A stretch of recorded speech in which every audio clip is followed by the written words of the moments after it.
If you believe they put a man on the moon, man on the moon. Welcome. I'm Cormac Duff, Oh, and I'm your grunge emo princess Isadora, but with like strawberries. and today we're reviewing the 1999 biopic of Andy Kaufman, Man on the Moon, starring Is that Jim what we're, Carrey. is that what we're reviewing today? No. I never have any idea, honestly. I was just trolling you. Isidore, what film are we reviewing today? First Man. Oh, you got it this time. What's up? What's up? Have you been cramming for this? You're like, I'm going to learn the names of the movies we're going That's to all review. the studying I've been doing. Yeah. Like, all the doctors are like, have you been studying for your last year of medical school? And I'm like, sure. All the lists of movies I'm supposed to review.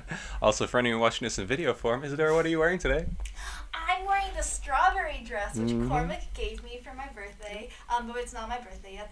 But, okay.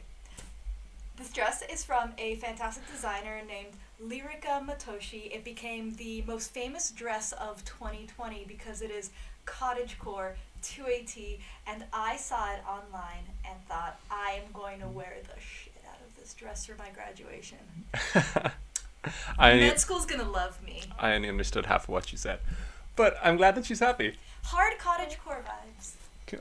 And so we're reviewing First Man. Came out in 2018, and it's a Neil Armstrong biopic starring the wonderful Ryan Gosling. So Isadora, after Armstrong died in 2012, there was a big rush to make a film of his life. How do you think this film did? Summarize it as someone who never seen it before or hasn't heard of it. White man must go to the moon to deal with his waspy existential angst. It was the most expensive therapy session I've ever seen. Yeah, that's pretty accurate. Expensive and here's the thing, it's not about him being like a white man per se. It's about the fact that, like, I feel like it's an entire commentary on that there's a subsection of men in America, particularly men who grew up in traditional WASP environment, that have a really hard time describing their feelings. So the entire movie is about the fact that he's lost his daughter, and basically his journey to the moon is his kind of catharsis, overcoming the sadness, overcoming the fact that it's slowly destroyed his relationship with his wife and everyone. Yeah, so what I really liked about the film is, like in American culture, it's seen as a positive thing to be workaholic, to like forget about everything else in your life and just bury yourself in work. Like there's a scene in Zero Dark 30 where the character works for the CIA and turns like a blind eye to torture, is asked by James Gandolfini's character. It's like, oh, what do you do in your spare time? She's like, what do you mean in my spare time? Like, my entire life is this. It's like hunting down Bin Laden. And then when she actually finds Bin Laden, she's like, cries afterwards because she's like, what do I do now? Like, this was the point of my entire life. Like, it feels like that in First Man. In the early 60s, his young daughter dies from leukemia, and the day after the funeral, he turns up at work and pretends like nothing's happened.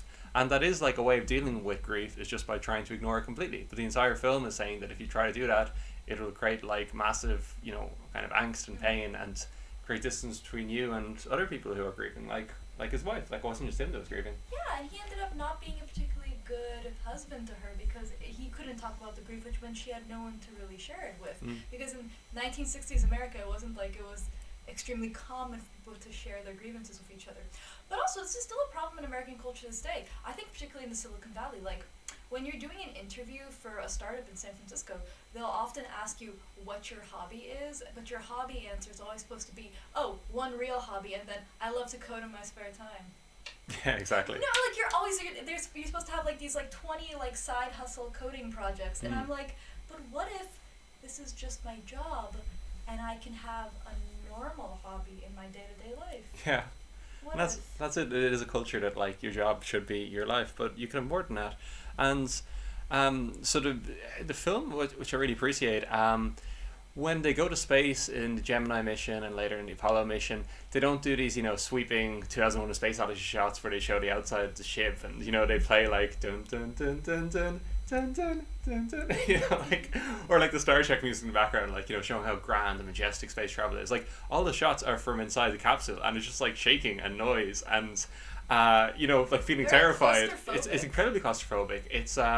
It's like in Das Boot. It's like being in a submarine, and you feel like these people are only like one accident away from like dying. But they were like, Yeah. that's the thing that you realize when you watch this movie, which I thought was so cool, is that I feel like when we're taught about space travel in the United States, we we're taught as students, I think, particularly in elementary school, middle school, high school, that it was something that we were very certain we were going to be successful at. And then this movie really does display the fact that, like, a lot of early spacemen died. Yeah. Like, a lot of astronauts died before we were actually able to successfully get on the moon. Yeah, Neil Armstrong wasn't the first man who was supposed to go on the moon. Like, the Apollo 1 mission died before they had a chance to even take off. And like, this movie showed that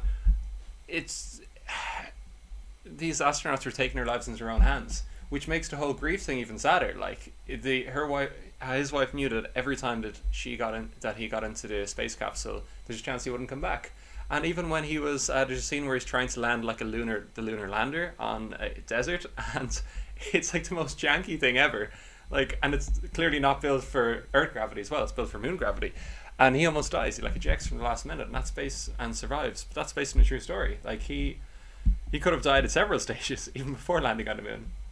Yeah, and I don't know. As someone who learned about the lunar landing in a very specific way, where it was like, oh, this was a very certain thing. We had the best scientists in the world on it, etc., etc. Having a movie display to me how uncertain the success of the mission was actually really interesting. Like, I just hadn't. I thought that they knew way more than they did, apparently, going into that, when really the movie's kind of like, yeah, man, there's like some stuff we can know, but the rest of it, we're just gonna wing it. Yeah. It's gonna be fine. Like, their onboard computer wasn't, like Siri or like the Google Maps voice. It was less powerful than a Game Boy, so it couldn't play Tetris, and it wanted to land them in like a massive ravine, and Neil Armstrong had to overpower and be like, no, I don't think that's a good idea. I think maybe it's somewhere flat and safe would be a better idea. And Nixon had an entire speech prepared for if they had died trying to land on the moon. Yeah. Which I thought was just so terrifying. Which I have here, and I'd like to do in my Nixon voice, if that's all right. Go ahead, as long as we don't get copyrighted by America somehow. Yeah, exactly. I'm expecting, like, Nixon's ghost to send a YouTube takedown notification from me. Wouldn't put it past Nixon. Anyway, so this is what he would have said if Neil Armstrong and Buzz Aldrin had died on their moon expedition. Fate has ordained that the men who went to explore the moon in peace will stay on the moon to rest in peace. These brave men, Neil Armstrong and Edwin Aldrin, know that there is no hope for their recovery, but they also know that there is hope for mankind in their sacrifice. These two men are laying down their lives in mankind's most noble goal, to search for truth and understanding. It goes on like this for a bit. I'm going to get to the last paragraph again. Others will follow and surely find their way home. Man's search will not be denied. But these men were the first, and they will remain the foremost in our hearts. For every human being who looks up at the moon in the nights to come will know that there is some corner of another world that is forever mankind. But see, I kind of really like the end of that speech, for even if they, like, even for their survival, because I'm like, it did become a corner of the world for mankind. I like the applicability of that. I've read that speech before. I know that I actually thought it was a very well written speech, but I'm also like, it's a beautiful speech. Sir, that does not give me much. I do not know if you believe in the success of your own mission. Yeah, the fact that the speech for them dying was that good, like, tells you a lot. Yeah. Like, for reference, Mitt Romney did not have a concession speech for the 2012 election. Like, he was so sure that he was going to win. He's like, I don't need a concession speech.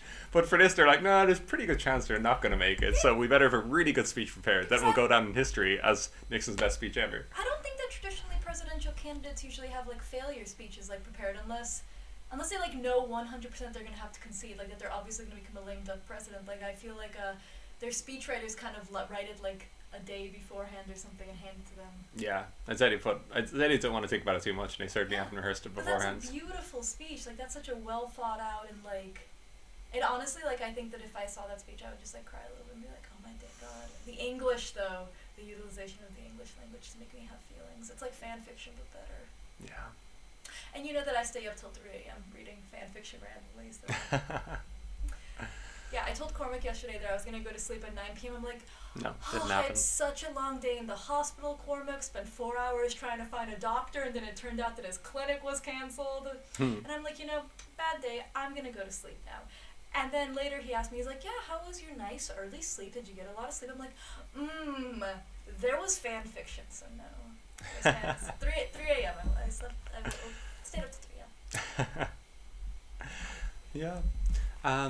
Yeah, so I love the, like we said before, the claustrophobic feeling of this film, the feeling that when you got up there you wouldn't necessarily come down. And what I also liked about the film is that it showed there was a lot of, a bit like the Vietnam War at the time, there's a lot of opposition to the space project at the time, which I wasn't aware about.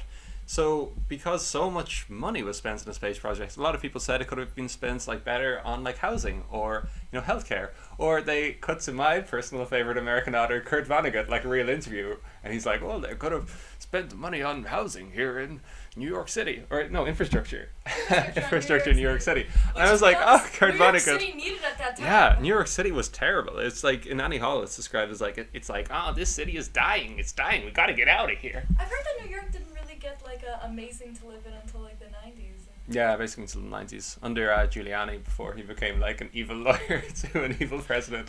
He did make the city safer. Giuliani is like exactly like that Batman quote where it's like, Harvey Dent said it. Yeah, you either die a hero or live long enough to see yourself become the villain. If he died in like 2007, he would have gone down as like New York's mayor during 9/11, and yeah. The mayor who like brought safety to New York and made it one of the safest cities in the world.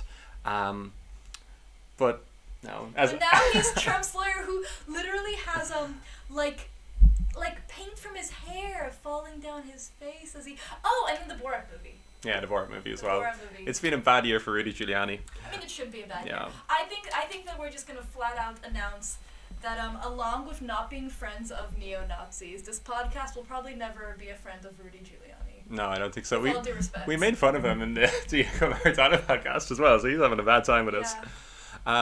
There was an excellent slam poem that was written about the moon project as well, which they show in the film. Whitey on the Moon. Whitey on the Moon. Isadora, a beat? Very uncoordinated Isadora beat. A rat done bit my sister Nell with Whitey on the Moon. Her face and arms began to swell, and Whitey's on the moon. I can't pay no doctor bill, but Whitey's on the moon. 10 years from now I'll be paying still, while Whitey's on the moon. A rat done bit my sister Nell with Whitey on the moon. Her face and arm begin to swell, but Whitey's on the moon. Was all that money I made last year for Whitey on the moon? How come there ain't no money here? Whitey's on the moon. You know I just about had my fill of Whitey on the moon. I think I'll send these doctor bills, airmail special, to Whitey on the moon. Okay, but in all fairness, I remember when they were reading out this poem, I was like, this is savage, but it's also so completely It's so true, honest. Yeah. They were not going to send an African-American man on the moon. They were not going to send anyone who wasn't a white man to the moon. Asian-American. Yeah. They were going to send a woman. Yeah. They were going to send the stereotypical like white male astronaut on the moon, and that is a very fair commentary. Yeah, there's like a new there's a new Apple show called For All Mankind, which is set in like a woke alternate 1960s where they send like women to the moon. But I was like, that was never going to happen. Like, this is the 1960s. Like, the people who were in control, who held the levers of power, were all men and all white men. You know, but like, and it's maybe still in the time where women were housewives. Yeah, exactly. Like, maybe if the space project happened in the 90s, it would happen. But yeah, like clearly not going to happen. Because not like all women were housewives, but in this particular set, like, all the men were like engineers. They'd like trained. They worked for NASA, and all of them had like the very, at least from what we saw, what the movie portrayed, the very like stereotypical like 1960s. Yeah. Housewife. And like you did have people like the African American women in Hidden Figures, but they were like very much behind the scenes, you know? Like they weren't even included in any like documentary footage at the time. So even if you were studying the moon missions, you wouldn't even be aware that they were part of it. So they clearly weren't going to put someone who wasn't a white man on the moon. But then that's like an actual. I remember I was talking to my friends about this because my friends are very 50-50. I have some people who are like, the money that we spent going to the moon was great because it helped us achieve revolutionary leaps in technology. But then there are other people who were like, but we really could spend that money to better help other communities. And I'm actually quite divided by that because on the one hand, from a public health perspective, I really want to reinvest that money in communities that really need it. But then from a scientific perspective, like, what's cooler than going on the moon? You know what I mean? Like, there's this wonderful essence of like human voyage and like the human spirit over cold dark space. You know, that's so fascinating to me. Yeah, I think I think you can't make a purely rational economic argument for it. I think you can't just say, oh, you know, the moon missions are worth it because we have smoke alarms because of it. And like, probably would have got smoke alarms with some other research. Like, we didn't need to spend like hundreds of billions of dollars on it. But I think it is one of these things where, like, people didn't talk about, Americans being on the moon, or like men be or like specifically men being on the moon. It was like, it was a man on the moon, it was a person on the moon, it was like a moment for humankind. Like, when it's like one of the biggest events of the millennium, and like, I don't think you can put a price on that. Like, yes, the money probably could have made more difference to more people's lives on a day-to-day basis, but it gave like humanity the sense of hope and a sense that they could achieve anything. Yeah, but then I guess the point that poem's trying to make, and I guess the thing that I'm asking is, did it give everyone hope that they could achieve anything, or did it give a very specific subset of people hope that they could achieve anything? Yeah. And then low socioeconomic status and minority population just like, well, that's nice. Yeah. Clap, clap. NASA. That's a fair point. Like, the NASA didn't send a woman even into space until the 1980s. And like they're saying there, like Kurt Vonnegut said, the money probably could have been better spent elsewhere. And the film really examines that. Like, I don't know. I think that, okay, I will say, I really like the point that you made before. So in a lot of space movies, we get to see a lot of shots of space. It's this very like majestic America. We're awesome. We're gonna roll in and just like be American. You know what I mean? Like there's a lot of like fantastic space movies. Yeah, like space movies, I usually find they're either like the very we're gonna make you extremely uncomfortable or terrified about space, like Gravity. Or it's like Americans rolling in to kick ass and take names, everyone. You know, like Armageddon. Yeah, they tend to like diverge into those two things, but then this one is like, actually no, we're gonna step back from the concept of space itself and just do like a psychological analysis of this one grieving father, which is why I stand by that it's like the world's most expensive therapy session. Yeah, I mean, there are moments in space where you're terrified, and it's like the moon landing sequence is incredibly tense, and Gemini mission is incredibly tense, but like so much of it is just based on his like failing marriage and the fact that he won't open up to anyone else emotionally. Like, even one of his fellow astronauts like tries to ask him about it, and he just completely deflects the question. Like, nope. Like, he's like, the only way I've survived over the last decade, like the horrific death of my daughter, is just by shutting it away. And like it shows when he like goes in and out of consciousness, he's thinking about her, because like throughout his conscious life he is trying to just suppress that because he can't think of the he perceives that he can't think about her because he'll break down completely, like, so he just tries to lock it all in. I will say, going back to what you were saying about the moon landing being so tense, I will say that the few times that they focus on space, like I said, it's not a big like space shot. There are always these very like claustrophobic shots of inside the spaceship, and I really liked it because it made me scared. Like, very few space movies actually. Well, okay. I will say most space movies, when they make me scared, they scare me because they emphasize like the deep emptiness and openness of space, and that really scares me. But then for this one, they were able to be like, no, we're going to just make you extremely claustrophobic, and we're also going to showcase how kind of sensitive the spaceship is, like how it could break at any moment. Like, there are little pieces like falling out at times. Yeah, it's incredibly fragile. You see like a screw that's like slightly loose, and you're like, oh god, I hope that's not important. And like even the film stock they use is different. So for most of the film they use normal 35mm film, but when they're stuck in these tiny capsules, they use the 16mm film, which is grainy, and it makes it feel like a home video, like you're stuck in this like tiny room that you might not get out of. And it's only when they finally get to the moon, it goes to the IMAX kind of 70mm film, and suddenly you get the sense of awe and majesty, and it just looks incredible. And another thing is when they were like shaking the space shuttles and like making it feel really like your moments from death, one of the reasons the crew and the actors look so tense is because there's no green screen. Like, they had projectors in the background, so it's a little bit like The Mandalorian, where there's no green screen. The projectors are there, so if you're looking outside the windows of the spaceship, you're seeing stars, which I thought was super effective, because not only does it look better, it's not going to date like a green screen does, but it means that the actors can get fully immersed in it. Now, what I think is really cool is that it's such a practical visual effect. Like, I feel like, one of the reasons I mean, there are many issues I have with modern Star Wars movies, but in general, I find that movies, when they utilize too much CGI, it gets to the point where it's unrealistic, but not just unrealistic because of the way it looks, but because the character, like the actor, obviously can't see what is supposed to be happening, so they also struggle. to commit to the correct emotions on the scene. Yeah. But you could tell that everyone on that ship was extremely uncomfortable. And I'm like, I get that, man. If you put me in a small space and started shaking me, I too would look stressed. Yeah, all I can think about is that picture of Hayden Christensen, like, with the green screen in the background, like, between shots, and just looking so dejected. Because if someone says, like, well, you know, Hayden, you're on a magma planet, and you're incredibly angry at your former Jedi Master, and you're taking out your anger on him in a fight, and you're like, well, what do I have to go on? Like, and he's like, well, you know, just imagine magma. Well, maybe you've seen, like, some concept art book and read the script, but that's about it.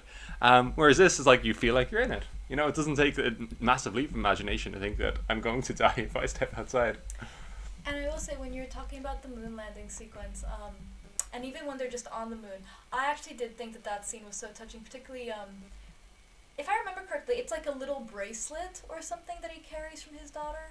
Yeah. Yeah, so he goes carrying a bracelet of his daughter, when he goes up to the moon landing, and then he gets this gigantic black pit on the moon, and he drops the bracelet, and it's like this moment of catharsis, and it's very beautiful and everything.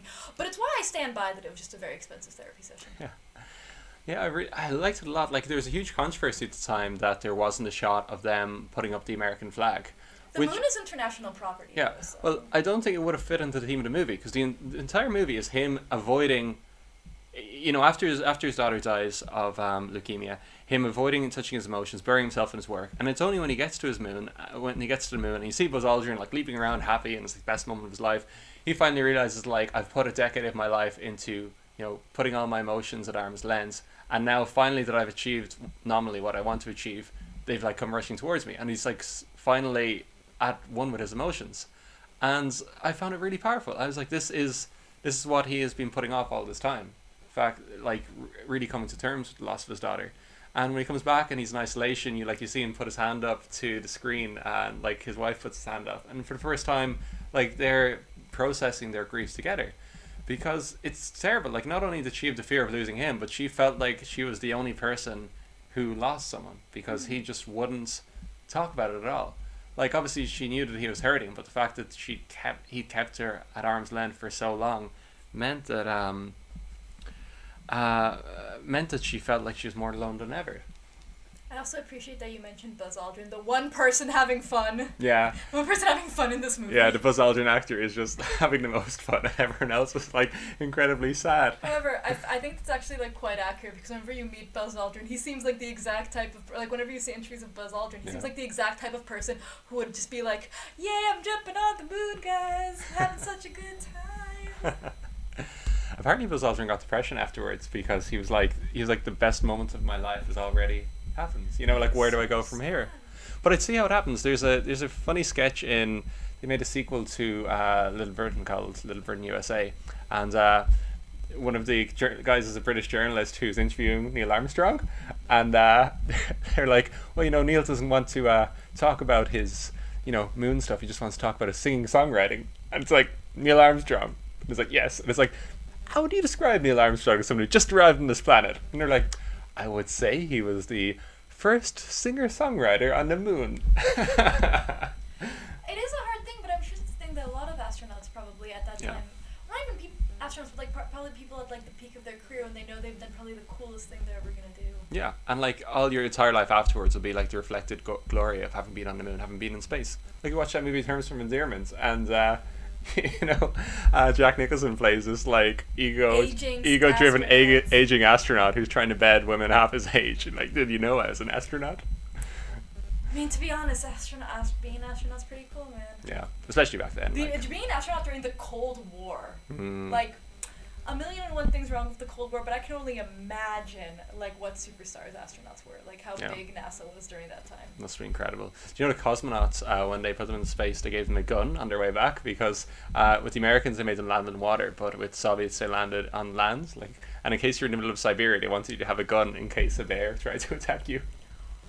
I mean, for a second I thought the gun was, like, for the astronauts, and I'm like, I'm glad that they at least wanted to rescue the astronauts, because they didn't do the same thing when they sent out dogs to space. Yeah, no, like, it never came back. Yeah. And it's been revealed in recent years that there's a huge amount of unsuccessful Soviet space missions, but they were just never broadcast, you know? So there's one where a man is, like his space shuttle is crashing, essentially, and he's on, you know, the radio to his wife, but there's nothing either of them can do. And like you hear like their last moments together, and it's so sad.